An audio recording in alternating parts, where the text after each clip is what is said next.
Il a ajouté, d'un ton plus grave, qu'à chaque fois qu'il l'avait ouverte, même par accident, il s'était passé quelque chose de grave.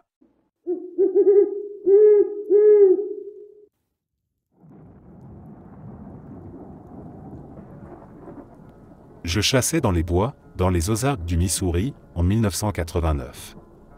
Il y avait un chemin de terre qui longeait le pâturage, de l'autre côté de la route 7, juste en face de notre maison. J'ai suivi ce chemin jusqu'au bout, et sur ma gauche, j'ai aperçu une petite cabane.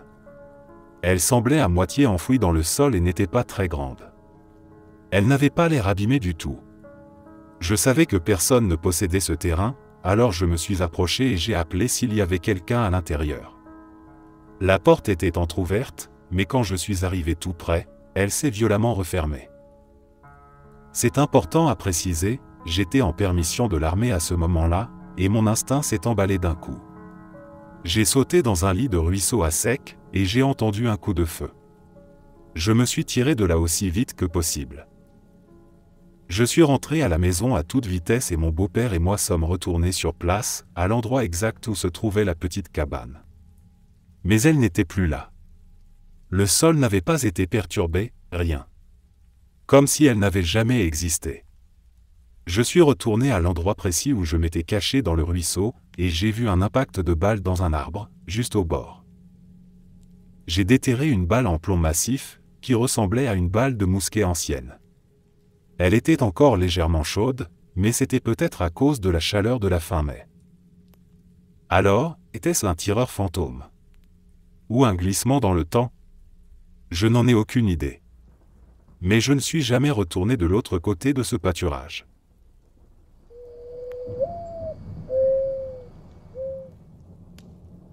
Je vais vous raconter ce qui m'est arrivé en travaillant comme agent de sécurité dans une morgue. Je travaille comme agent de sécurité dans une morgue. Mon poste est de nuit, de 19h à 7h, et chaque poste est couvert par un seul agent de sécurité. Je suis responsable du contrôle des entrées de corps, de la réception des familles pour les identifier, de l'enregistrement de leurs données et, bien sûr, de maintenir la sécurité de l'établissement. L'entrée du bâtiment est à environ 20 mètres du poste de sécurité, et cela fait un moment que la porte est fermée à 23h, une fois que tous les médecins sont partis. Un après-midi, une ambulance a amené un corps. Les garçons qui ont donné les détails du défunt étaient très pâles, en sueur et ils se sentaient vertigineux, le conducteur ne pouvait pas arrêter de sangloter et se sentait très fatigué, ce qui n'arrive presque jamais. Je leur ai demandé s'ils allaient bien et s'ils avaient besoin de quelque chose, et ils ont répondu non, qu'ils voulaient juste livrer ce corps sans vie et rentrer chez eux. Nous avons donc continué avec le protocole sans y prêter trop attention et avons poursuivi notre travail. J'ai noté les informations de la victime. Le diagnostic était brutal, strangulation suivie d'un empalement, retrouvé dans une lagune voisine. Quand j'ai vérifié les caméras, j'ai vu ce qu'ils apportaient, un cadavre en état de décomposition avancée, le crâne exposé, la peau pendante, des asticots partout, et le bâton qui l'avait transpercé horriblement, de l'anus à l'épaule, était encore là. J'ai fait de mon mieux pour contenir mon dégoût et j'ai continué avec le protocole. Vers 22h, j'ai commencé à remarquer une odeur nauséabonde venant de la grille dehors, près de la salle de garde. Cette odeur sort normalement lors des journées d'été quand l'eau passe par là lorsqu'ils lavent le corps pour l'autopsie. J'ai vaporisé de l'air frais et fermé un peu la fenêtre, mais la puanteur persistait. À travers les caméras, j'ai vu de la fumée blanche sortir de cette grille pendant environ 10 secondes. Je n'y ai pas prêté attention. Je ne voulais pas. Mais dès que j'ai fermé la porte d'entrée, la porte de ma salle de garde a claqué violemment derrière moi. J'étais figé. J'ai essayé de me convaincre que c'était le vent, mais quelque chose me disait que ce n'était pas le cas. Quand je suis revenu, mon téléphone s'est éteint si vite que c'était assez étrange. J'ai donc décidé de jouer sur mon ordinateur portable. Il a mis 20 minutes à démarrer, ce que j'ai aussi trouvé étrange. Je me suis donc contenté de regarder les caméras par ennui, et j'ai immédiatement regretté. L'une des tables dans la chambre funéraire a bougé toute seule, glissant plus profondément dans la chambre, là où il n'y avait plus d'accès pour les caméras de sécurité ou les étrangers. J'étais stupéfait. Quelques minutes plus tard, les coups sur la porte ont commencé. des coups secs et insistants. Mon cœur battait à tout rompre. J'ai éteint les caméras, allumé de la musique et je me suis forcé à ignorer tout ça, jusqu'à ce que quelqu'un frappe à la fenêtre. Je ne savais pas si je devais prier ou crier. À 4h15, la porte du poste de garde s'est ouverte toute seule. Je suis sorti tremblant pour la refermer, mais mes mouvements étaient maladroits, lents, comme si quelque chose d'invisible me retenait. L'odeur de viande en décomposition était insupportable, je me sentais observé. Dans la salle de garde, nous avons un rosaire et une croix avec la Vierge Marie, donc ma seule pensée a été de fermer les yeux, de me signer et de prier. Puis je me suis souvenu que la prière à la Vierge Marie est souvent utilisée lors des exorcismes. Lorsque j'ai commencé à lui demander d'arrêter tout ce qui se passait, mon corps tremblait de froid. La fenêtre s'est refermée à nouveau et l'odeur a commencé à se dissiper, enfin jusqu'à ce que je regarde l'heure et que je me rende compte qu'il était déjà 5 heures du matin. Je devais rouvrir la porte pour laisser entrer les travailleurs. Depuis cette nuit-là, chaque fois que j'entre dans cet endroit, je prie. Et quand je pars, je fais pareil. Je n'avais jamais ressenti une présence aussi dense et sombre. Ce changement fut la seule fois où j'ai véritablement cru que quelque chose d'autre qu'un humain m'observait. L'appartement dans lequel j'ai grandi. Gardez à l'esprit que ceci est raconté du point de vue d'un enfant entre 0 et 12 ans, mais je n'étais pas le seul à vivre des choses paranormales. Néanmoins, soyons honnêtes, j'étais un enfant, donc certaines choses que je vais vous raconter sont certainement vues à travers les yeux d'un enfant. Je pense qu'il faut d'abord expliquer à quoi ressemblait l'appartement. J'ai même fait un petit plan du rez-de-chaussée. Les proportions ne sont pas exagérées, l'appartement était énorme. C'était un vieil appartement du 19e siècle, à l'origine un hôtel, et il n'avait pas été rénové. J'ai partagé ce plan parce que c'est important de comprendre à quel point l'appartement était grand, mais surtout, il faut que je parle de la salle de bain abandonnée, parce que ça va revenir souvent. En gros, quand mes parents ont loué l'appartement, cette salle de bain était censée être la principale, car l'autre se trouvait au fond de la buanderie, super incommode. De la chambre de mes parents à cette salle de bain, il fallait marcher solidement 2 minutes, pas idéal quand on en a vraiment besoin. Sauf que, pendant le déménagement, mon père a fait tomber un miroir qui s'est brisé par terre. Maintenant, je ne crois pas à ce genre de choses, je ne suis pas superstitieux, et mes parents non plus. Mais une semaine plus tard, il y a eu un énorme problème de plomberie et la salle de bain a été condamnée. Je mentionne le miroir juste parce que c'est un peu drôle, je ne crois vraiment pas à ce genre de truc, mais ça ajoute une petite touche effrayante à l'histoire. Donc ces toilettes sont devenues inutilisables, et pendant 10 ans, on a vraiment dû faire toute cette longue marche pour aller aux toilettes, parce que ces toilettes n'étaient tout simplement pas une option. Maintenant, vous pourriez dire, belle histoire, mais qui s'en soucie? Mais non, c'est vraiment important. Cela signifie que cette pièce n'a jamais été ouverte. Elle a été interdite pendant 10 ans, pas juste inutilisée, mais complètement hors limite. Je veux dire, pourquoi quelqu'un irait dans une pièce inutile? Mais en fait, il y avait une raison. Je ne sais pas, on aurait pu l'utiliser comme débarras ou quelque chose comme ça, mais non, jamais. Il y avait une sorte de règle tacite dans la maison, on ne touche pas à cette porte. La vérité, c'est que cette pièce était juste vraiment flippante. Vraiment. Rien ne s'y est jamais passé, mais elle avait cette ambiance, cette atmosphère. On y entrait et c'était comme si le ciel s'effondrait soudainement sur nous. L'ambiance était lourde et terrifiante. Ça m'est arrivé 1 ou 2 fois quand on jouait à cache-cache avec des amis, je me cachais là-dedans, et chaque fois je finissais par en sortir en courant.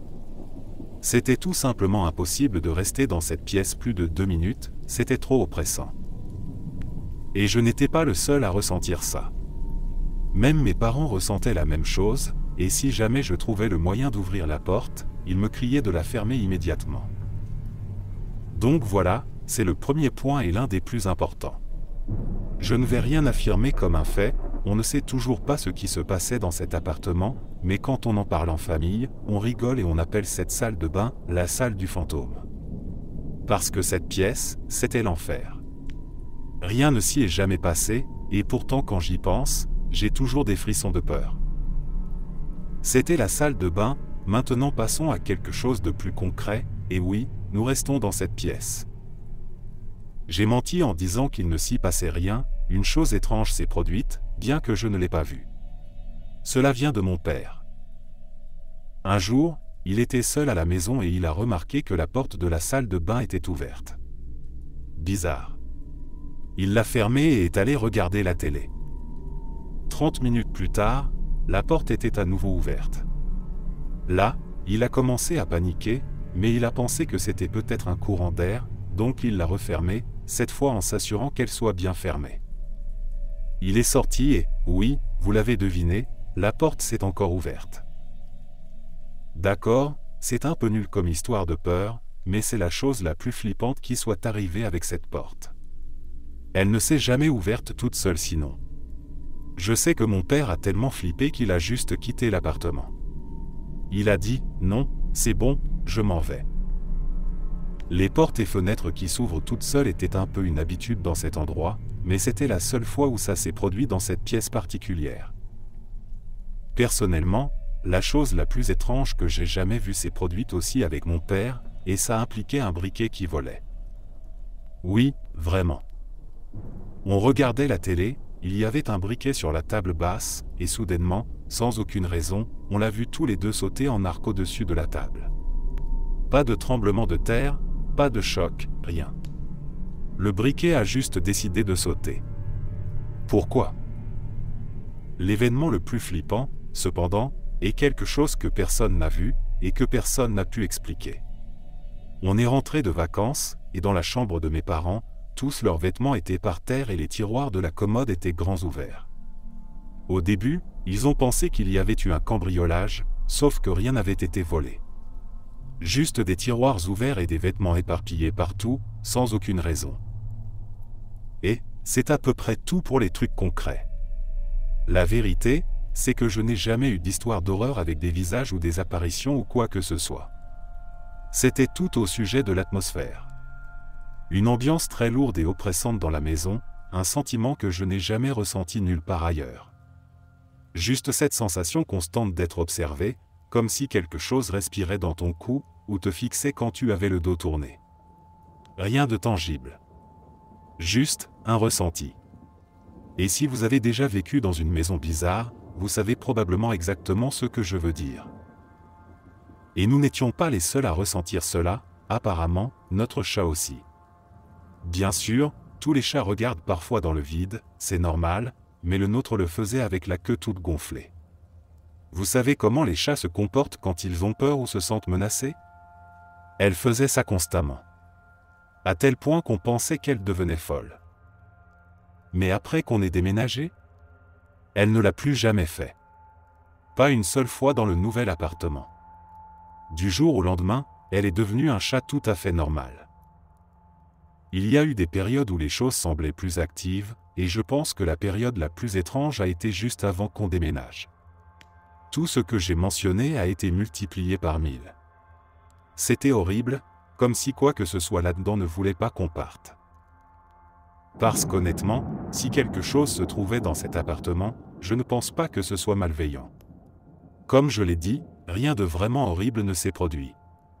Ça a juste toujours donné l'impression qu'on n'était pas seul. Cet appartement est resté avec moi. Même maintenant, 15 ans plus tard, quand je rêve, c'est toujours dans cet appartement. Je ne pense pas avoir jamais rêvé de vivre ailleurs. Ça m'a vraiment traumatisé quand j'étais enfant, je n'ai jamais dormi dans ma chambre avant qu'on déménage. Soit je dormais dans le salon avec la télé allumée, soit avec mes parents, parce que j'avais peur. Ma chambre était quasiment abandonnée. Mon frère était un adolescent avec une grave insomnie, il avait peur aussi. Une chose étrange à propos de sa chambre, les rideaux bougeaient toujours. Je ne pense pas avoir jamais vu ces rideaux immobiles en 10 ans. Et maintenant, je vais vous dire la partie la plus flippante, qui, honnêtement, je ne sais pas si je crois. Ça me fait vraiment peur quand j'y pense, mais je pense aussi que peut-être ma famille et moi avons laissé notre imagination s'emballer. Malheureusement, une amie de mes parents est morte par suicide. Elle souffrait de dépression, d'alcoolisme, etc., et elle s'est pendue. Dans sa salle de bain. Le jour avant sa mort, nous avons vu une fuite d'eau dans la buanderie. L'eau sur le mur a formé la silhouette d'une personne pendue.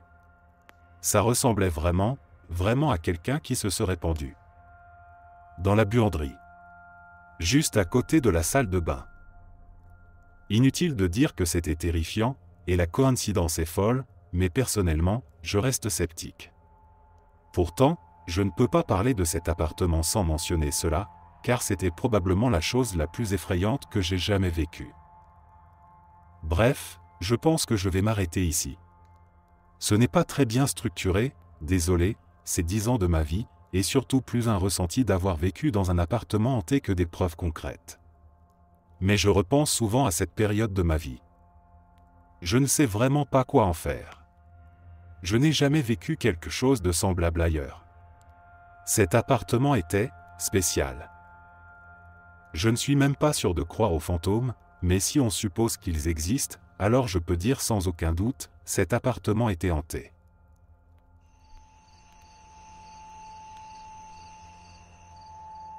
En 2013, mon ex-petite amie et moi avons acheté un détecteur de métaux dans l'espoir de trouver un trésor, c'est-à-dire des bijoux perdus par les touristes sur la plage. Une nuit, nous avons décidé de l'utiliser dans un parc près de la baie de San Diego. J'avais lu qu'il fallait chercher sous les grands arbres où les gens s'assoient souvent à l'ombre et perdent des objets. Après environ 30 minutes à trouver des déchets, j'ai eu une lecture très forte. Quand nous avons creusé, il s'est avéré que c'était l'une de ces petites bouteilles de vin, comme celles que l'on trouve dans les avions. Il y avait un liquide clair à l'intérieur et on pouvait voir quelque chose flotter avec un fil enroulé autour. Mon ex était immédiatement très perturbé et a commencé à insister pour que nous l'enterrions à nouveau immédiatement, mais j'ai toujours été une personne très curieuse, et aussi assez sceptique sur le paranormal, donc j'ai insisté pour l'ouvrir. Il est resté à environ 5 mètres pendant que j'ouvrais la bouteille, versais le liquide et sortais l'objet. J'ai dû dérouler le fil et déballer ce qui semblait être du papier cartonné pour révéler ce qui était à l'intérieur. Il s'est avéré que c'était une petite pierre. J'ai tout réenterré avant de partir, mais mon ex était toujours perturbé et contrarié. Puis environ une semaine plus tard, mon ex a eu un terrible accident de vélo où il s'est fracturé le cou et a cassé ses dents de devant, et sa vie semblait se dégrader après cela. Il n'a jamais parlé de la bouteille ni ne m'a blâmé, mais j'ai toujours trouvé que le timing était étrange. Mais ne devrais-je pas être celle qui aurait dû subir les conséquences puisque c'est moi qui ai déroulé la pierre? Bien sûr, tout cela pourrait n'être qu'une coïncidence, mais je suis curieuse d'entendre les avis de quelqu'un sur ce que cela pourrait être, les restes d'un sort, une malédiction, une personne ivre s'amusant, et peut-être ce qu'il faut faire si jamais on tombe par hasard sur des objets comme celui-ci.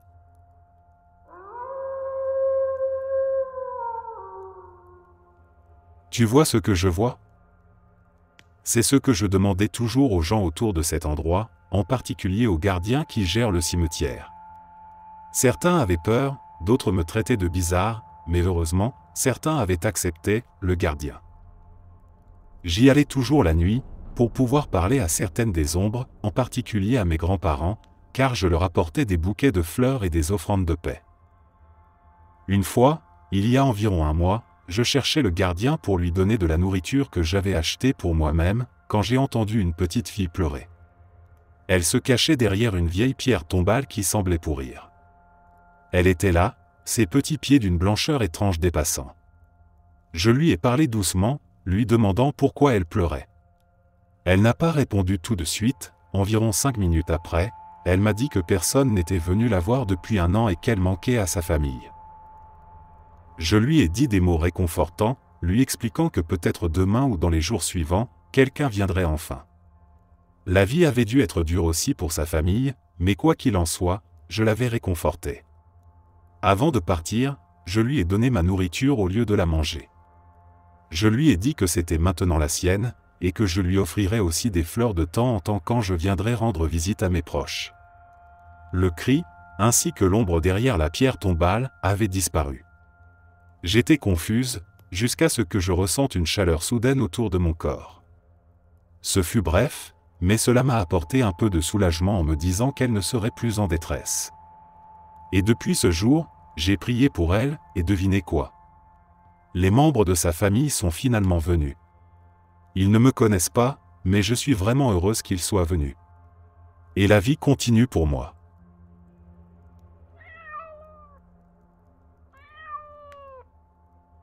Cela s'est passé lorsque j'avais 16 ans. Je n'ai pas obtenu mon permis de conduire avant l'âge de 18 ans, mais mon ami Gary l'avait déjà. Nous vivions dans une petite ville de Caroline du Nord. Un de ces endroits où tous les lycéens, moi y compris à l'époque, traînaient dans le parking du Walmart, car il n'y avait rien de mieux à faire.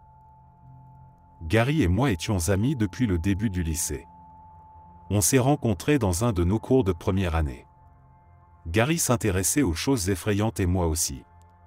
Peu de temps après avoir obtenu son permis, il vient me voir avec une idée. Il me parle d'un soi-disant vieux asile psychiatrique abandonné dans une ville voisine. Il dit que c'est dans les bois, qu'on ne le voit même plus depuis les routes. Il veut qu'on y aille en pleine nuit pour l'explorer, car il paraît qu'il est hanté par les patients qui y sont morts, ou quelque chose comme ça. Évidemment, personne ne veut y aller avec lui sauf moi. Donc, le week-end suivant, on décide de s'éclipser pour aller voir cet endroit. Il nous faut un certain temps pour y arriver et trouver exactement où c'était. Enfin, on trouve l'endroit où on peut garer la voiture et suivre un sentier jusqu'à l'asile. On arrive devant un vieux bâtiment. Je ne suis pas sûr que ce soit vraiment un asile ou juste un autre bâtiment. C'était clairement très vieux, avec des plantes qui poussaient partout dessus. Il est possible qu'un panneau indiquant le lieu soit caché dans les buissons. On entre dans le bâtiment. Il n'y avait pas de porte.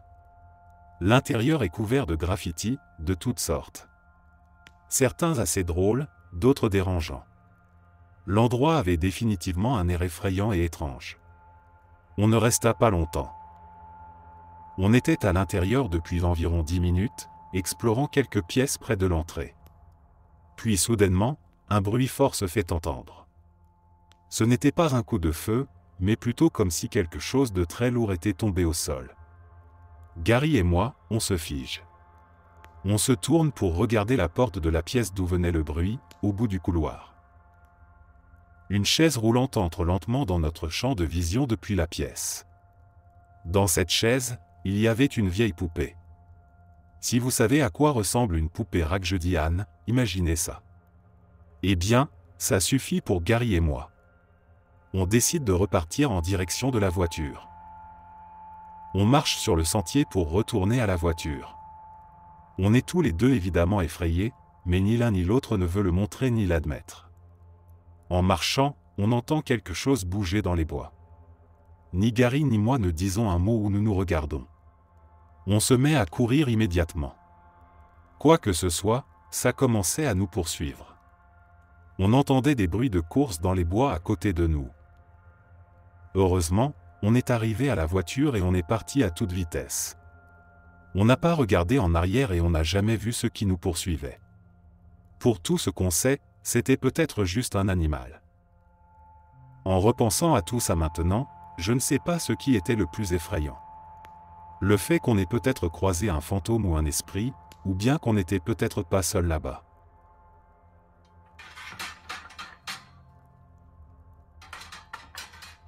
J'avais l'habitude d'avoir des rêves très vivants de mes proches décédés, en particulier de ma grand-mère paternelle qui est décédée avant ma naissance.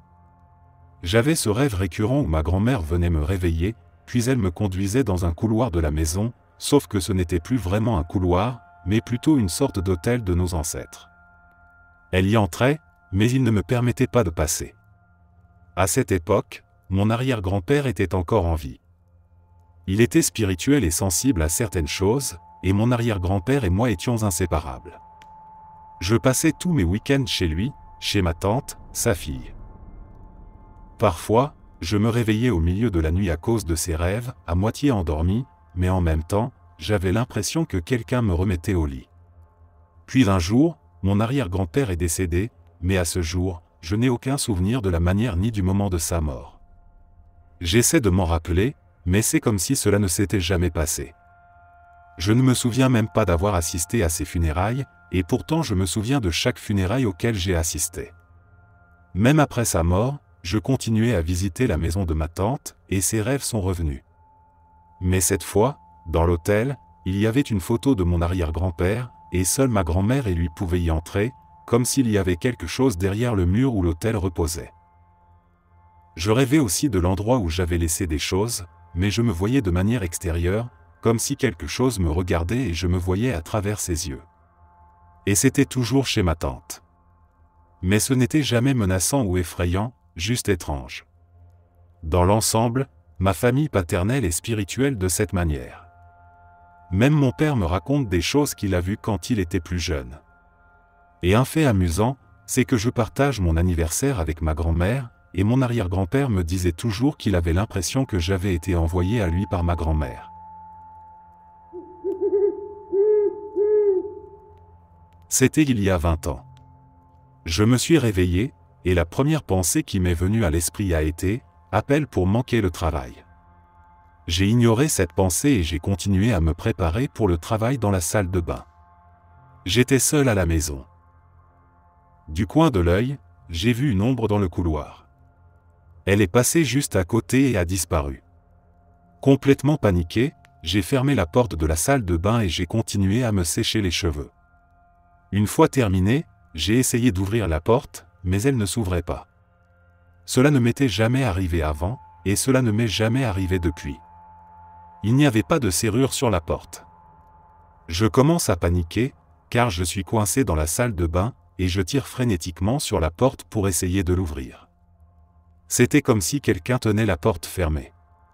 Puis tout à coup, la porte se libère. Comme si quelqu'un ou quelque chose avait lâché prise. Je regarde, et il n'y a personne dans le couloir. Je me dépêche et je prends la voiture pour aller au travail, maintenant pressé. Pendant mon trajet, je me suis fait percuter par un camion de remorque. Ma question est la suivante, est-ce que cette ombre essayait de me protéger en me gardant enfermé dans la salle de bain? Ou est-ce qu'elle essayait de me faire du mal? Chaque fois que je raconte cette histoire, les gens rigolent comme si j'étais folle.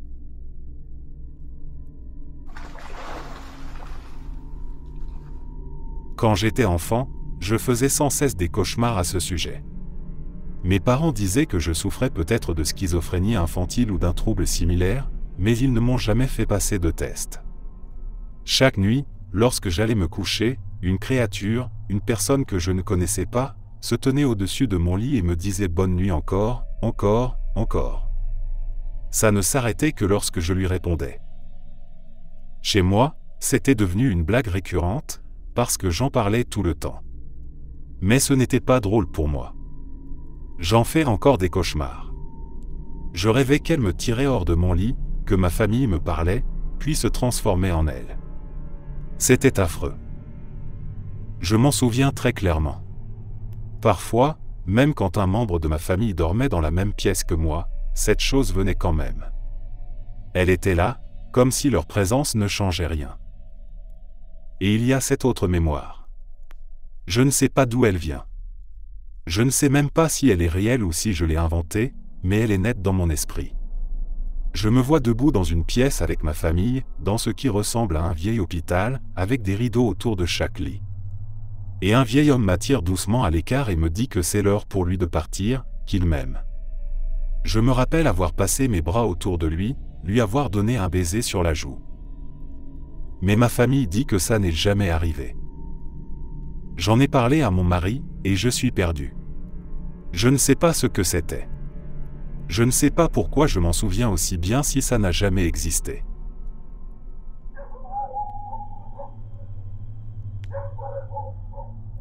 Quand j'étais plus jeune, j'ai fait un rêve terrifiant à propos de l'immeuble de 3 étages situé juste en face de chez moi. D'abord, le rêve était en noir et blanc, ce qui m'avait semblé étrange, car la plupart de mes rêves étaient en couleur. Ensuite, je me souviens à quel point ce rêve était net et intense. L'immeuble était en feu, et j'entendais des gens crier, supplier à l'aide. J'étais paralysé, incapable de bouger. Je voyais des gens sauter des balcons ou tomber des fenêtres pour essayer de s'échapper. C'était vraiment effrayant. Ce rêve est resté dans un coin de ma tête pendant des années. Je l'avais raconté plusieurs fois à mes parents, mais ils n'avaient jamais vraiment semblé y prêter attention. Un jour, ma mère est allée à la bibliothèque et elle est tombée sur un livre sur l'histoire du service des pompiers de notre ville.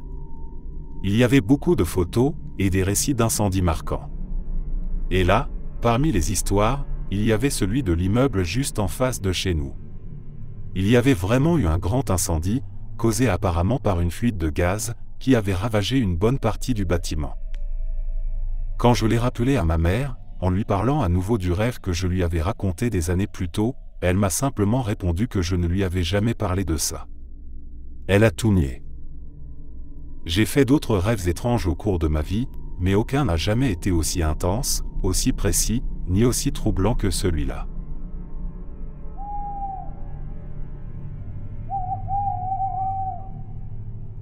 Cela s'est passé il y a environ 2 ans. Il y a beaucoup de chats errants dans mon quartier, et quelques-uns d'entre eux m'ont plus ou moins choisi comme leur humain. Donc ce matin-là, j'étais dehors en train de nourrir ma petite troupe d'environ 8 chats, quand j'ai entendu un bruit étrange venant des maisons qui longent une forêt clôturée derrière le quartier. Ça ressemblait à un miaulement de douleur, mais j'ai supposé que c'était juste 2 chats qui se battaient et je suis retourné à l'intérieur. Plus tard, vers 17 ou 18 heures, j'étais assis à la table de la cuisine en train de dîner. J'avais laissé la fenêtre ouverte à côté de moi parce que l'air était agréable. Et puis, j'ai de nouveau entendu ce bruit. C'était exactement le même que le matin. J'ai décidé d'envoyer un message à mon ami qui habite à quelques maisons de chez moi pour lui demander s'il voulait aller jeter un œil avec moi, parce que ça sonnait vraiment comme un chat blessé. Il a répondu oui tout de suite, alors on a commencé à marcher en direction de la forêt, là d'où venait le bruit. Les cris devenaient de plus en plus forts. Pas seulement parce qu'on s'en approchait, mais parce que le son lui-même gagnait en intensité. Quand on était à environ 6 mètres de l'endroit qu'on pensait être la source, les sons ont changé. Ce n'était plus des miaulements. C'était devenu un cri perçant, presque humain. Un cri qui nous a glacés. On s'est regardé une fraction de seconde, pas besoin de parler. On a couru, sans se retourner, jusqu'à chez moi. Une fois à l'intérieur, on a claqué la porte et verrouillé immédiatement. On a tout raconté à ma mère et à ma grand-mère, mais elles ont pris ça à la légère, comme si ce n'était rien, presque une plaisanterie. Mais je sais que je ne l'ai pas imaginé. Je ne sais pas ce que c'était. Peut-être quelque chose de paranormal. Peut-être une personne en détresse mentale. Mais peu importe ce que c'était réel. Et ça ne ressemblait à rien de ce que j'avais entendu avant.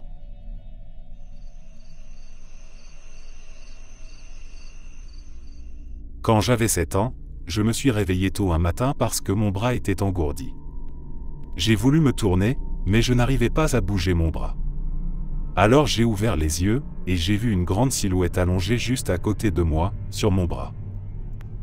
Je n'ai pas ouvert les yeux en grand, ni réagi, car je ne voulais pas que cette chose sache que j'étais réveillé. Mais j'ai bien eu le temps de l'observer.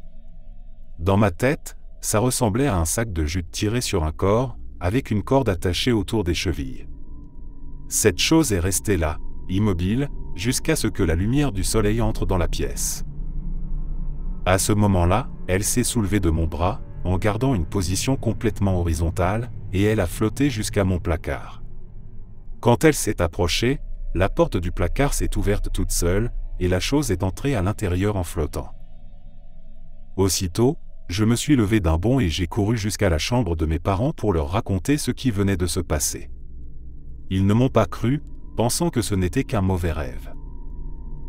Cette nuit-là, je refusais de retourner dormir dans ma chambre, alors ils ont accepté que je dorme sur le porche à l'arrière de la maison, juste à côté de leur chambre. Il y a environ 10 ou 12 ans, je rentrais chez moi après le travail, vers 21h30. À l'époque, je vivais au sommet d'un parc national. Pour rentrer chez moi, je devais descendre une colline assez raide dans une vallée, puis remonter une autre colline de l'autre côté.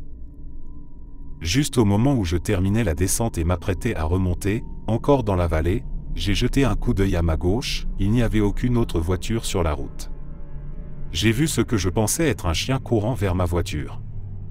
J'ai immédiatement freiné, évidemment, je ne voulais pas en écraser un. Mais en s'approchant, j'ai réalisé que c'était énorme. Pour donner une idée, j'ai déjà eu 2 chiens Saint-Bernard, dont un mâle qui pesait près de 75 kg. Cette chose les faisait paraître minuscules. Je n'ai pas bien vu son visage, mais elle a foncé vers ma voiture et a sauté par-dessus le capot. Elle a presque entièrement couvert mon pare-brise au passage. J'ai vu la texture de sa fourrure en détail en la regardant passer. Elle a sauté par-dessus la voiture, traversé le reste de la route, sauté par-dessus la glissière de sécurité, et s'est enfoncée dans le parc. Je connais très bien les cerfs, et ce n'en était pas un, bien trop petit. Mon instinct m'a dit que c'était un loup. Mais selon tout ce que je sais, il n'y avait pas de loup dans cette région.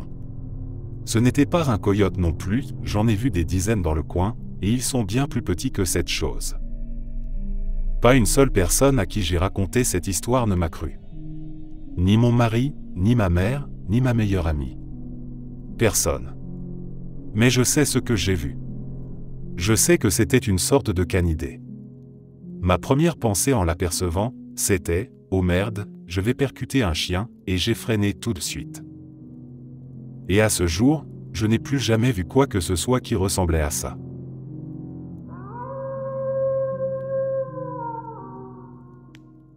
Quand j'étais ado, on était entre deux logements, et on a brièvement vécu chez la tante de mon père. Des choses étranges et inquiétantes se produisaient régulièrement là-bas, mais on faisait de notre mieux pour les ignorer. Un jour, je suis entré dans la cuisine pour me servir un verre de jus. Alors que j'étais en train de verser, d'un seul coup, tous les tiroirs et placards de la cuisine se sont ouverts en même temps. Tous. J'étais tellement terrifié et choqué que je suis resté figé sur place, incapable de bouger. Au bout d'une minute environ, j'ai fermé tous les tiroirs et placards un par un, puis je suis simplement sorti de la cuisine, en essayant de me convaincre que ce n'était jamais arrivé. Des années plus tard, je regarde Paranormal Activity 2 pour la première fois. Il y a une scène où la mère est seule dans la cuisine, et soudain, tous les tiroirs et placards s'ouvrent en même temps. Les poils de mes bras se sont hérissés, j'ai eu la nausée. C'était exactement ce que j'avais vécu. Presque identique, comme si quelqu'un avait filmé mon souvenir. Mes amis ont remarqué que je semblais bizarre pendant la scène, alors je leur ai raconté ce que j'avais vécu. Aucun ne m'a cru. Pour eux, j'avais juste été influencé par le film. Mais je sais ce que j'ai vu. Je sais ce qui s'est passé. Je ne peux pas l'expliquer, mais cette scène est gravée dans ma mémoire pour toujours.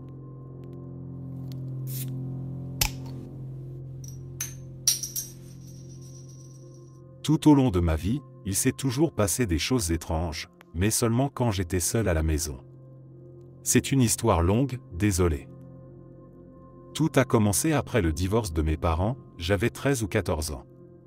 Je sentais des pas derrière moi quand je montais les escaliers du sous-sol, et je claquais la porte de peur. J'entendais frapper à la porte de ma chambre alors que tout était fermé à clé et l'alarme activée. Le sèche-linge se mettait en route tout seul, alors qu'il était à plus de 2 mètres de moi. Et mon chien se faisait pousser hors de mon lit. J'avais un autre chien avant celui-là qui dormait toujours devant ma porte chaque nuit, je pense qu'il me protégeait, d'une certaine manière. Mais 3 événements m'ont marqué plus que les autres, 2 vraiment effrayants, dont un rêve et une interaction physique, et un autre plus mystérieux, difficile à interpréter. Je vais te les raconter dans cet ordre, effrayant, inconnu, effrayant. Premier rêve. Je suis dans une sorte de marché, une rue animée avec des gens et des boutiques autour. Pas comme à New York ou Philadelphie, mais plutôt comme les marchés qu'on voit dans les films situés au Moyen-Orient, je n'y suis jamais allé, mais c'est la meilleure image que j'ai. Je marche normalement, puis je commence à sentir que quelqu'un m'observe. Je repère une silhouette avec une capuche qui me fixe. Je commence à traverser la foule pour m'éloigner. De temps en temps, je la revois, plus proche à chaque fois. Jusqu'au moment où elle se retrouve juste devant moi. Elle a un visage humain grisâtre, avec un sourire terrifiant. Un vrai jumpscare. Je me réveille en sursaut. Rêve et interaction physique. Je rêve que je suis tiré hors du lit. Je cours vers ma porte, mais quelque chose m'attrape par derrière, par le col, et je n'arrive pas à m'échapper. Je suis projeté en arrière sur mon lit. Ça me frappe dans le ventre, à plusieurs reprises. Je ne vois rien, il n'y a pas d'ombre, rien de visible, et pourtant je sens les coups. C'est en plein jour dans mon rêve. Je hurle, j'appelle à l'aide, personne ne vient. Je réussis enfin à sortir de ma chambre en courant vers la cuisine, où toute ma famille est là, en train de discuter tranquillement. Je leur crie dessus, « Vous ne m'avez pas entendu ?» Ils répondent, « Non, de quoi tu parles ?» Je leur dis qu'il y a quelque chose dans ma chambre qui m'agresse. Je rouvre la porte, et là, je suis soudain sur une plage, au bord d'un lac. Ciel nuageux, eau parfaitement calme, sable lisse. Des arbres immenses autour. Je tourne la tête vers la gauche et je vois une silhouette à une dizaine de mètres. C'est comme un mannequin humain, chauve, mince, sans traits, mais fait de parasites télé, comme un écran sans signal. Il avance lentement vers moi. Je suis paralysé par la peur. Quand il est à portée de bras, je crie, « Qu'est-ce que tu veux de moi ?» Il lève lentement son bras, tend l'index, et me touche juste entre les yeux, au-dessus des sourcils. Dès qu'il me touche, je me réveille.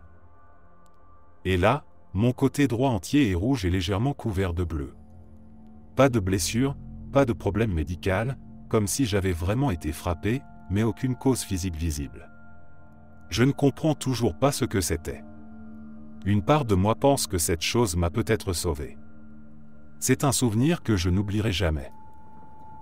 Troisième événement. Des années plus tard, je vivais avec ma copine. Pendant tout ce temps, plus rien ne m'était arrivé, jusqu'à une nuit. On était couchés. J'étais sur le côté droit, derrière elle. Mes bras n'étaient pas positionnés d'une manière qui m'aurait permis de me pousser ou de me faire bouger. Et pourtant, quelque chose m'a saisi par la cheville et m'a tiré d'un bon 30 cm vers le bas du lit. Ce n'était pas cette sensation de chute qu'on ressent parfois dans nos rêves. C'était réel. Je n'étais pas en position de me déplacer moi-même comme ça. Ma copine m'a dit, « C'était quoi ça ?» Et j'ai utilisé l'excuse classique, juste un sursaut en dormant. Mais en réalité, je savais que c'était autre chose. Comme si quelque chose voulait me rappeler qu'il était toujours là.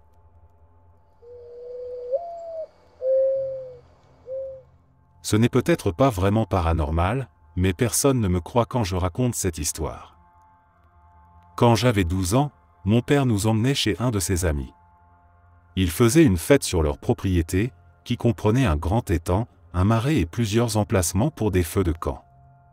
Il a reçu un appel de ma belle-mère qui disait avoir retrouvé mon téléphone, que j'avais caché sous mon lit. Il fallait littéralement soulever tout le cadre du lit pour y accéder.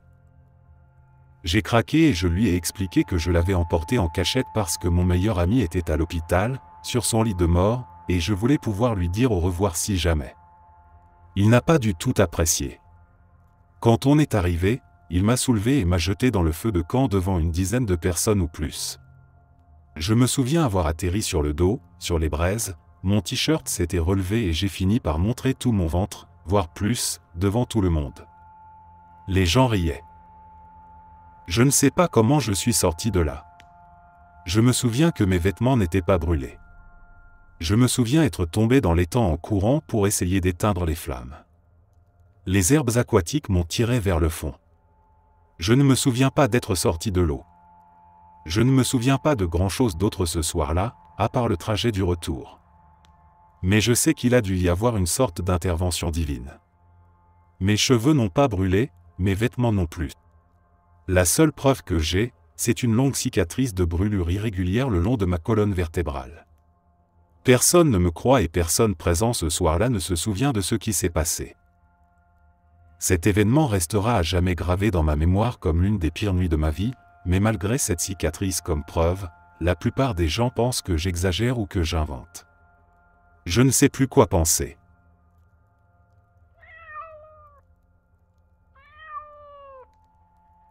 Le premier appartement où mon ex et moi avons vécu avait un phénomène étrange qui se produisait peut-être 3 ou 4 fois par semaine.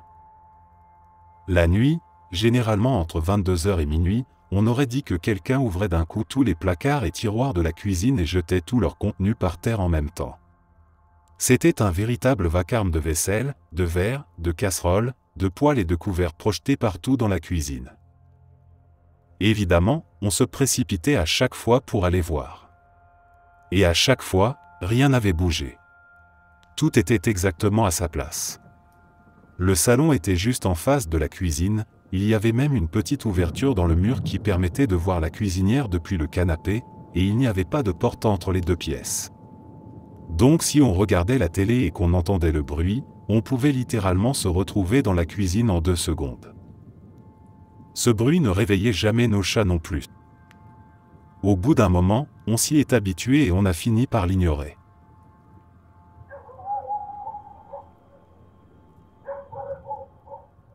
Quand ma compagne a eu un anévrisme cérébral, je suis entré dans sa chambre après l'opération et je me suis arrêté au pied de son lit. Les murs et le sol ont disparu, et nous étions suspendus dans le noir.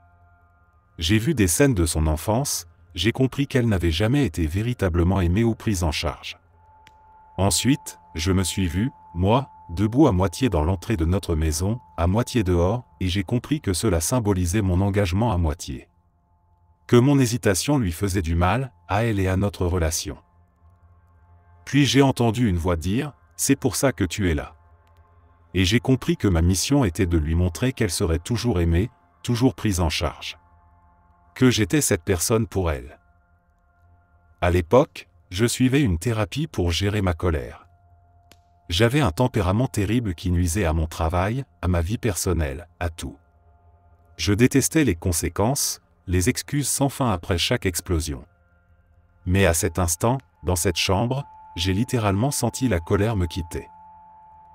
Je n'ai plus jamais eu de problème de colère après ça. Cela fait maintenant 15 ans, et nous venons de fêter notre 25e anniversaire.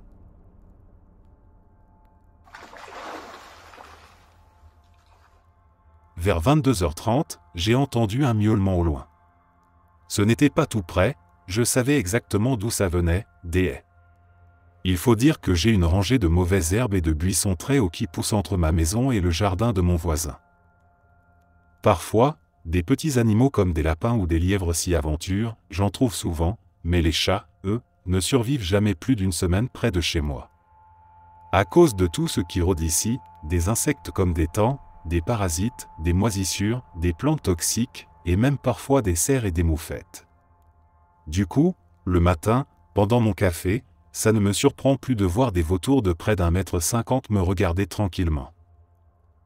Alors, qu'est-ce qu'il y avait dans mon jardin cette fois? Normalement, seuls les lapins et les prédateurs y survivent, des animaux qui ne sont même pas censés vivre ici. Mon père m'a dit, ce sont juste des oiseaux. Mais je savais que non. Les oiseaux ne s'approchent jamais du fossé de Hague. Je suis allé vérifier. Le miaulement s'est arrêté. J'ai vu quelque chose bouger dans les feuilles. C'était blanc, petit, et couvert de poils. Ça ressemblait à une créature humanoïde, un peu comme un chat. Il a filé droit vers le champ de citrouilles des grobes, et je ne l'ai plus jamais revu. Mais j'ai continué à entendre ses cris tout le reste du mois. Parfois, il s'amusait à me déranger en frappant contre mes fenêtres avant de disparaître. Je le voyais, mais il savait que personne ne me croirait, alors il faisait ça quand il faisait sombre ou qu'il pleuvait. Comme ça, les gens disaient, « Oh, c'est sûrement juste la pluie. » Sauf qu'il n'y avait jamais une seule goutte sur la fenêtre. Et même s'il pleuvait, il y a une dalle de pierre au-dessus de la vitre. La pluie ne peut pas atteindre cet endroit.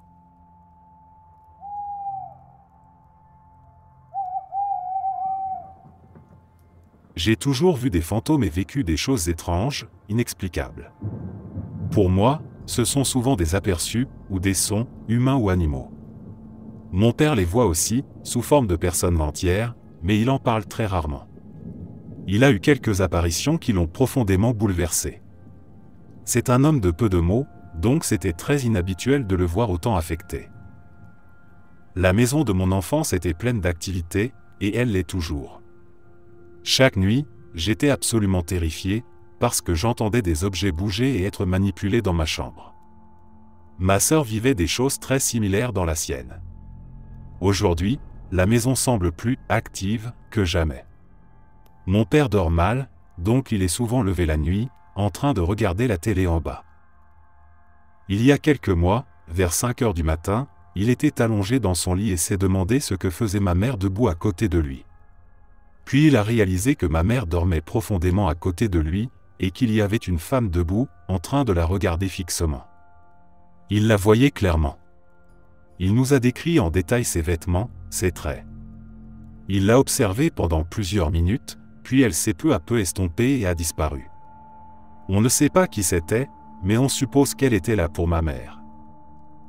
C'est sans doute pas de chance, mais mon mari et moi avons acheté une vieille maison pleine d'histoires traumatiques, et c'est la maison la plus hantée que j'ai jamais connue. Tous ceux qui viennent chez nous vivent quelque chose de paranormal, même des hommes adultes qui n'y croyaient pas du tout, et ils repartent terrifiés. Il se passe des choses tous les jours, rien de menaçant, heureusement.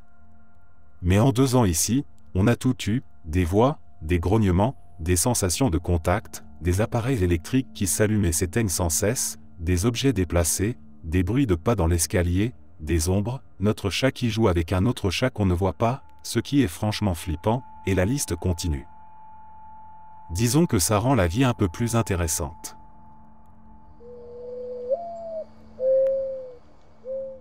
J'ai été suivi toute ma vie. Je me suis réveillé avec des esprits qui hurlaient dans mon visage, m'infligeant des cauchemars de morts horribles, et j'ai été physiquement attaqué par ceux que je reconnais être des êtres d'ombre ou des entités qui se font passer pour eux. Je suis assez sensible pour les voir, les entendre, et ressentir les effets physiques de leur énergie. Mais je ne peux pas communiquer avec eux à mes conditions. Je sais que c'est réel. Mon mari et moi avons été témoins de phénomènes ensemble, et il m'a assuré qu'il me croyait. Mais j'ai très peur que tout cela ne soit que dans ma tête. Pourquoi je ne peux pas communiquer avec ces choses? Pourquoi je peux les voir, les entendre, mais je ne peux pas leur parler, ni les faire partir? Le plus effrayant, ce n'est même pas le démon dont je suis certaine qu'il hantait le terrain de mon ancien appartement. Ce sont les ombres dans ma chambre. Cet être, ou ces êtres, je ne sais toujours pas s'il s'agit d'une entité ou de plusieurs, me suit depuis que j'ai 4 ans. Son intensité varie, et ce n'est pas toujours malveillant, ce qui est, honnêtement, encore pire. Parce que si c'était constamment mauvais, au moins je saurais à quoi m'attendre.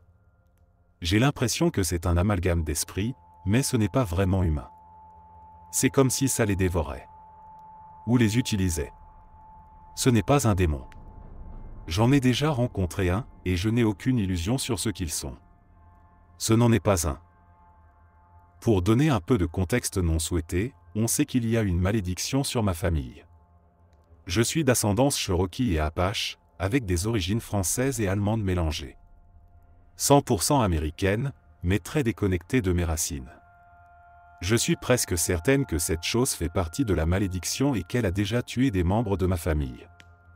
Tous les premiers fils d'une lignée spécifique sont morts d'une mort atroce après la naissance de leur propre premier fils. Ce n'est jamais immédiat, ils ont le temps d'avoir d'autres enfants, mais ils finissent toujours par mourir de manière horrible.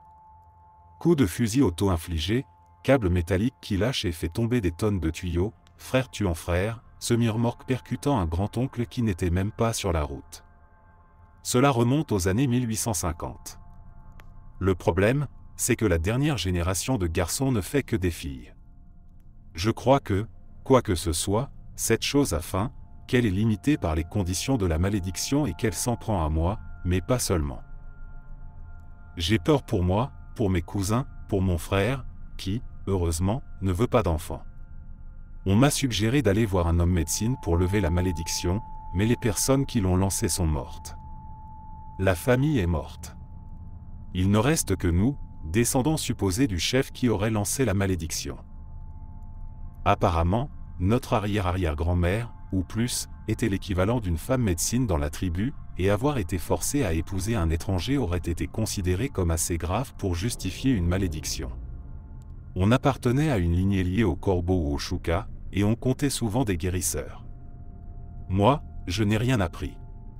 J'ai quelques souvenirs flous de ma grand-mère, qui était convaincue que le don avait disparu de la famille, jusqu'à moi. Elle est morte quand j'étais encore très jeune. C'est insensé à concevoir. Absurde à envisager comme réel. Et qui pourrait croire à tout ça? Moi-même, je doute de ma santé mentale, parce que je vais me coucher avec quelque chose dans ma chambre qui prend un malin plaisir à bloquer la lumière et à frapper à mes putains de portes juste pour me faire peur. C'est littéralement de la folie. Je donnerais tout pour être aussi insensible spirituellement que mon mari. J'ai déménagé des États-Unis en Écosse en 2012 pour faire mes études de master, et j'ai trouvé un appartement que ma mère a regardé sur Google Earth. Elle m'a dit qu'elle voyait quelque chose de bizarre à la fenêtre. J'ai juste rigolé, rien de bien méchant.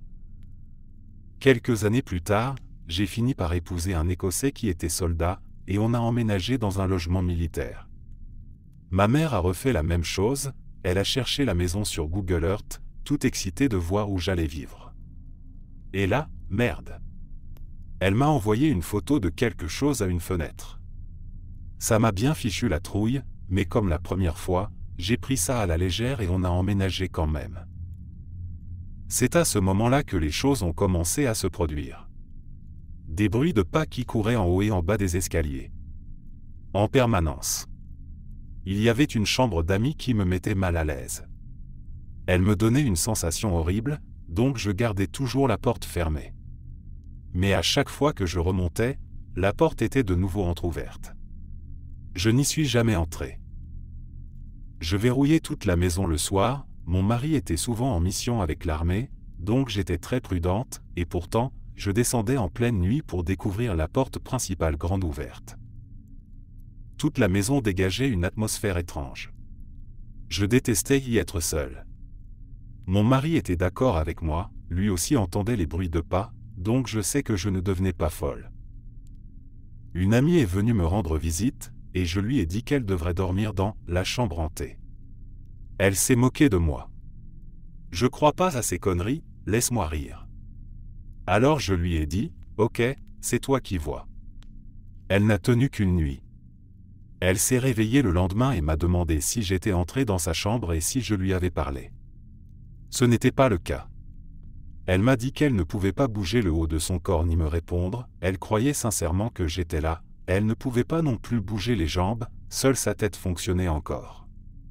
Le reste de son séjour, 2 semaines, elle a refusé de remettre les pieds dans cette pièce. Le jour de son départ, mon mari est rentré du travail, très excité à l'idée de me raconter quelque chose. Lui aussi partait ce jour-là pour une mission, donc j'allais me retrouver seul dans cette maison pendant plusieurs semaines. L'angoisse. Il m'a raconté qu'il parlait à un ami de mon impression que la maison était hantée. Et cet ami lui a répondu, « Je connais pas l'adresse exacte, mais j'ai des amis qui ont vécu dans une maison sur ta rue. Il n'y a que 4 maisons dans la rue, ils ont vécu quelque chose de similaire et ont fini par déménager en pleine nuit. » La mère montait les escaliers et a vu sa fille assise, en train de parler.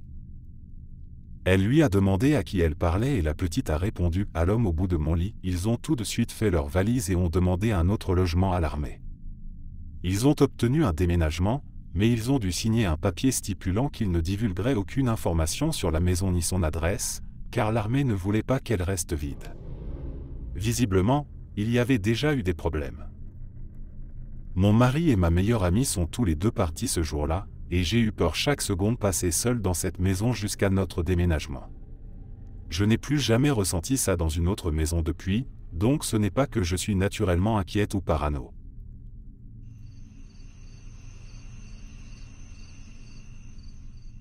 Mon amie et moi, on jouait souvent dans l'église à côté de chez elle. On était jeunes, c'était au milieu de nulle part, et on n'a jamais causé de problème. J'adorais jouer de l'orgue, et je n'avais jamais eu de soucis là-bas. Un jour, on s'y est rendu comme d'habitude, mais j'ai été envahi par une sensation étrange. Quelque chose me mettait mal à l'aise, alors j'ai dit que je préférais ne pas y aller cette fois. Mon amie, voulant faire la courageuse, y est allée seule pendant que je restais appuyé contre un mur à proximité.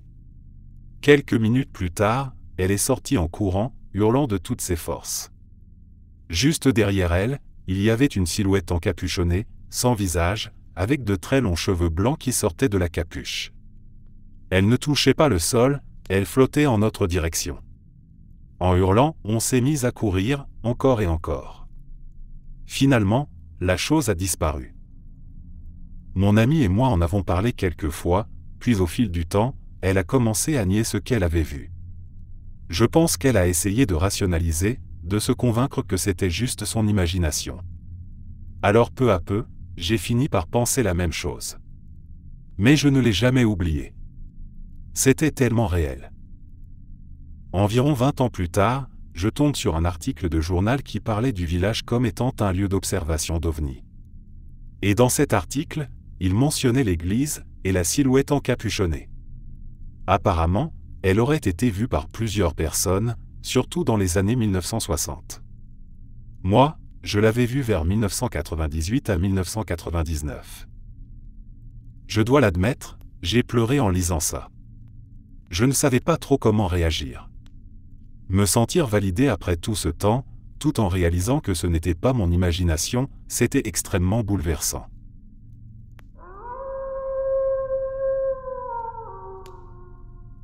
Une nuit, je me suis réveillé au milieu de la nuit pour aller aux toilettes. Je suis retourné me coucher et j'ai commencé à me rendormir. Ma langue a commencé à me donner une sensation étrange, comme si je léchais une pile, c'est la seule façon que j'ai de le décrire. Mon corps entier s'est mis à ressentir une sorte d'électricité qui le parcourait. J'étais totalement consciente de tout ça, puis tout est devenu blanc, la sensation était exactement la même que quand on perd connaissance. Et je me suis réveillé lentement dans une pièce entièrement blanche, allongé dans ce qui ressemblait à un lit d'hôpital, bien qu'il n'y ait rien d'autre dans la pièce.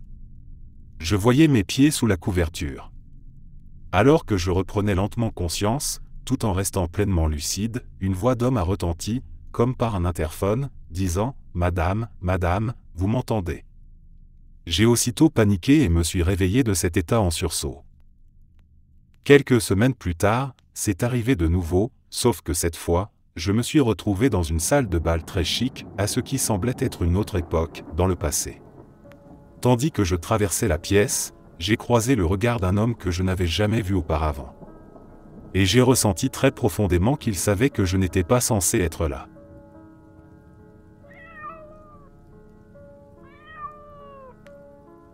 La vision à distance coordonnée est en gros de l'espionnage psychique, pour simplifier. Il y a 11 étapes ou protocoles différents qu'il faut apprendre et maîtriser pour la maîtriser complètement. Une fois la dernière étape atteinte, étape 11, ou téléportation de l'œil de l'esprit, tu peux voir ta cible dans ton esprit. Et une fois que c'est maîtrisé, ça devient plus facile, et tu peux faire de la vision à distance étendue ou libre. Bref, j'ai découvert qu'un groupe de personnes m'espionne depuis presque toute ma vie, et ce, depuis aussi loin que je me souvienne, vers 2005 à 2006. Peut-être même depuis ma naissance. Mais bon, ce que je veux surtout dire ici, c'est que ce groupe de personnes me manipule depuis environ 6 ou 7 ans. Je dis ça parce qu'il y a 6 ou 7 ans, j'ai commencé à entendre des voix autour de moi, pas dans ma tête, mais autour de moi physiquement. On parle ensemble, et je remarque qu'il y a souvent 7 à 10 personnes autour de moi en même temps. Parfois, je les vois. Ils ont des visages blancs avec des yeux noirs. Dans le passé, j'ai eu des expériences que je pensais être paranormales.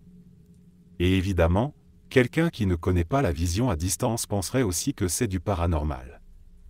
Mais après avoir cherché des réponses chaque jour et pratiqué, j'ai compris que ce n'était pas de la schizophrénie. La raison pour laquelle je pense qu'il m'espionne depuis 15 à 19 ans, c'est que certaines choses qui me sont arrivées récemment ressemblent à ce que je vivais déjà étant enfant. Il s'est toujours passé des choses paranormales dans toutes les maisons où j'ai vécu. Mais j'ai fait le lien, et j'ai compris que ce que j'ai vécu depuis 5 à 10 ans, et ce que je vis maintenant avec la vision à distance, m'est arrivé toute ma vie. Donc j'ai su que ces personnes étaient en réalité les fantômes, démons, que je pensais voir. Maintenant, je vais entrer dans les choses plus profondes et sombres que cette équipe de vision à distance a faites et m'a dites. Je vais juste lister les faits, ce n'est pas une histoire, c'est ce qu'ils ont fait, dit. Avant tout, je tiens à dire que ces personnes sont toutes blanches. Et voici certains des groupes ou identités qu'ils ont prétendu incarner, que ce soit dans mes rêves ou dans la réalité. Ils ont prétendu être les Hells Angels et m'ont dit ça alors que j'étais éveillé. Ils ont aussi dit qu'ils étaient la CIA. Ils ont dit qu'ils étaient le gang ASAP d'Alberta. Donc si ce ne sont pas vraiment ces gens-là, sachez qu'un groupe de psychiques est en train de faire des choses vraiment malsaines et horribles. Ils ont menacé de violer ma petite sœur pendant son sommeil alors qu'elle n'avait que 10 ans. Ils m'ont aussi menacé de viol à plusieurs reprises. Et ma mère m'a raconté qu'un homme blanc, avec une barbe et un look de motard, lui avait dit un matin qu'elle allait se faire violer. Ils disent souvent qu'ils vont me tirer une balle dans la tête, ça ne me fait pas peur. Ils menacent de tuer ma famille. Je sens aussi qu'ils me touchent, je ressens des mains froides sur moi, même quand la pièce est chaude. Ils ont aussi dit que les autochtones du Canada sont des gens malades, dégueulasses, et ils ont sorti plein de propos racistes contre nous. Voilà, c'est à peu près tout. Mais je suis certain que ces gens viennent de Slave Lake, parce que j'ai vu beaucoup de personnes rôder autour de la maison où je vivais, l'observant. Et j'ai aussi entendu une femme de cette ville dire des choses étranges pendant que j'étais là-bas. C'est aussi à Slave Lake que j'ai commencé à entendre les voix. Bref, tout ce que je peux dire, c'est que même les membres du NGMA que j'ai mentionnés agissaient bizarrement, donc je crois fortement qu'ils sont bien de Slave Lake, Alberta, Canada.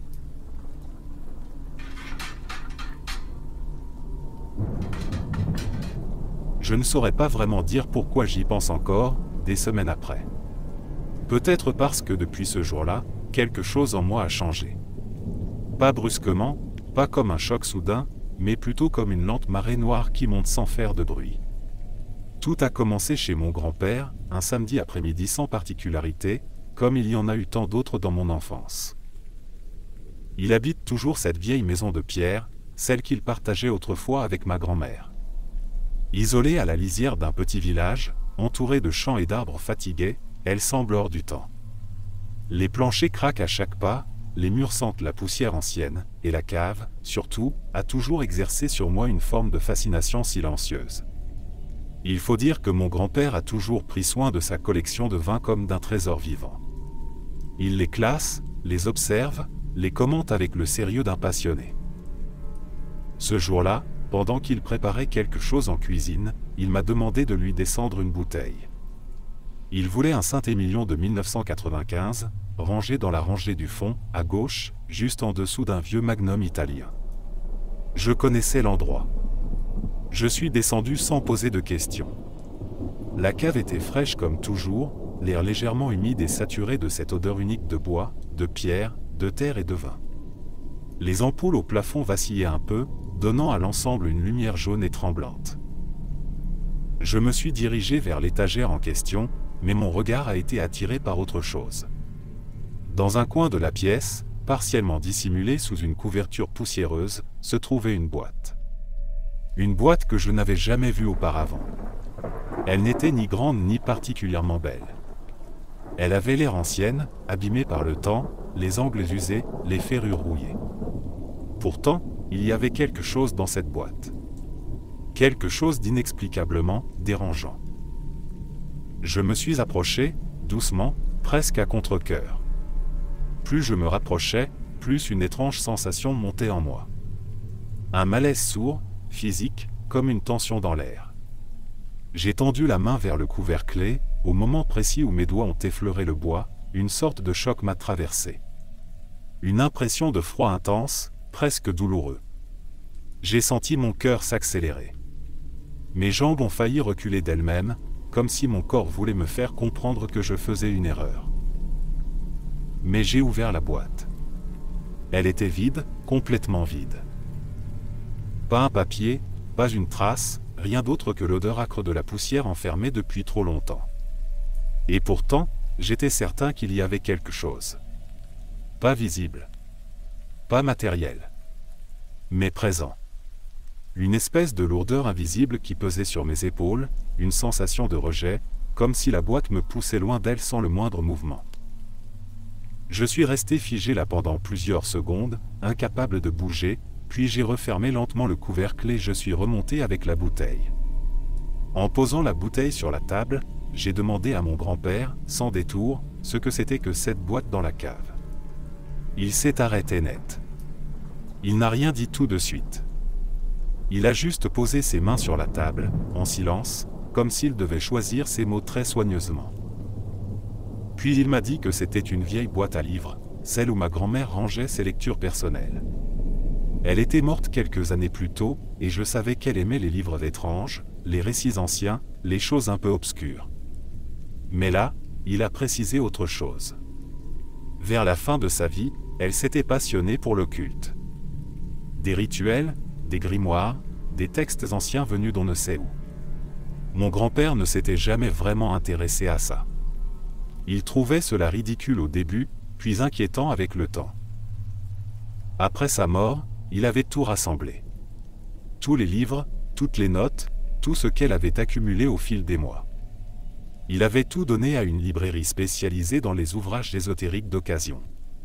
Tous les livres, sauf la boîte. Il ne savait pas pourquoi il l'avait gardée. Peut-être un reste d'attachement. Peut-être la peur de s'en séparer. Mais depuis, il ne l'avait plus jamais ouverte. Il a ajouté, d'un ton plus grave, qu'à chaque fois qu'il l'avait ouverte, même par accident, il s'était passé quelque chose de grave. Un décès dans la famille, un incendie dans la grange, un problème de santé inattendu. Des coïncidences, peut-être. Mais pour lui, c'était clair, cette boîte portait quelque chose de mauvais. Je n'ai rien répondu. Ce soir-là, j'ai eu du mal à m'endormir. J'ai des pensées qui ne me ressemblent pas. Je ressens une tristesse sourde, constante, une fatigue mentale qui n'a aucune cause identifiable. Tout dans ma vie est censé aller bien. Je n'ai aucun vrai problème. Et pourtant, j'ai l'impression de glisser lentement dans une sorte de brouillard, une obscurité molle, sans raison. Je pense souvent à la boîte. Elle me revient en tête sans prévenir, dans des moments où je ne m'y attends pas. Et parfois, quand je ferme les yeux, j'ai la certitude qu'elle n'était pas vide.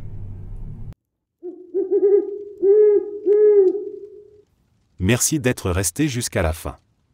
N'oubliez pas d'aimer la vidéo, de vous abonner et de partager vos propres histoires en commentaire. On se retrouve demain à la même heure devant ce feu.